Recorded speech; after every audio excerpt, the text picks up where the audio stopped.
Hola, mi nombre es Javier Mujica y hago parte del Centro de Políticas Públicas y Derechos Humanos. Quiero hablar ahora del tema del financiamiento del combate a la epidemia de coronavirus que estamos encarando en los países de la región y en el Perú en particular.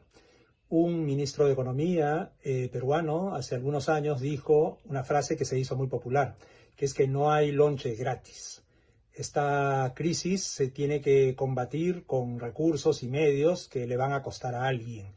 Y en el caso de un país, esto puede provenir de tres fuentes: de sus reservas internacionales, de sus operaciones de endeudamiento externo o de los impuestos que logre recaudar para financiar las medidas que adopte para combatir la crisis.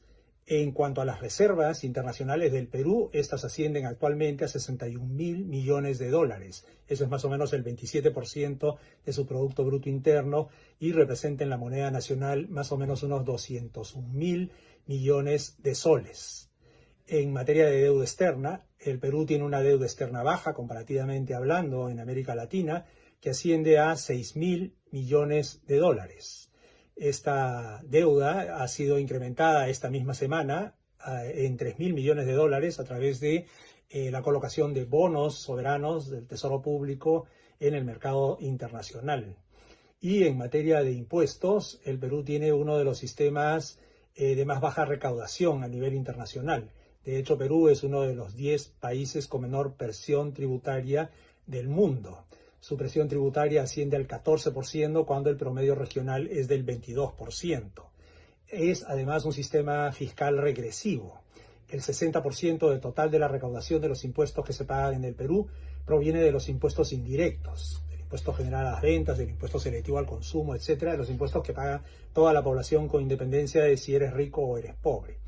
Y el 60% del 40% restante lo aportan los tributos que pagan los trabajadores en situación de dependencia o los trabajadores autónomos o independientes, lo que en Perú se llaman las rentas de cuarta y quinta categoría. Los más altos patrimonios, las más altas rentas, las más altas utilidades del país pagan solo el 40% del total de los impuestos que se pagan en el país. Y eso en un contexto en el que en nuestro país 17 familias o grupos económicos poseen una riqueza acumulada de más de 27.000 millones de dólares. Esos son más o menos 90.000 millones de soles. Existen en el Perú además más de 24.000 personas que tienen en sus cuentas bancarias más de 1 millón de dólares.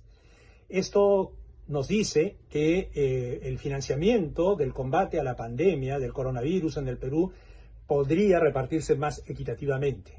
En este momento, el gobierno ha asignado un gasto total de alrededor de 90.000 millones de soles, de los cuales 60.000 o un poco más, 61.800 millones de esa cantidad se van a ir en favor de las empresas. Una parte de ello, 30.000 millones, se va a canalizar a través de los bancos, pero el resto se va a ir a través de otra clase de subsidios directos. Mientras tanto, los trabajadores del sector formal de la economía están financiando su sobrevivencia, haciendo uso de sus recursos de cesantía o de sus ahorros en sus cuentas, en sus administradoras privadas de fondos de pensiones. Y la población que subsiste en la economía informal, los trabajadores independientes, se ven favorecidos, entre comillas, con unos bonos irrisorios que se les aplica mensualmente. La crisis está siendo repartida mal y los gastos para combatirla peor. Entonces, esta es la razón que justifica por qué se está planteando hoy día la necesidad de poner un impuesto a los altos patrimonios que grave toda esa riqueza que ni siquiera está contribuyendo fiscalmente en el país. Son parte de las cosas que tenemos que hacer para que esta crisis no nos suma más en una situación de injusticia que no debería ser tolerada.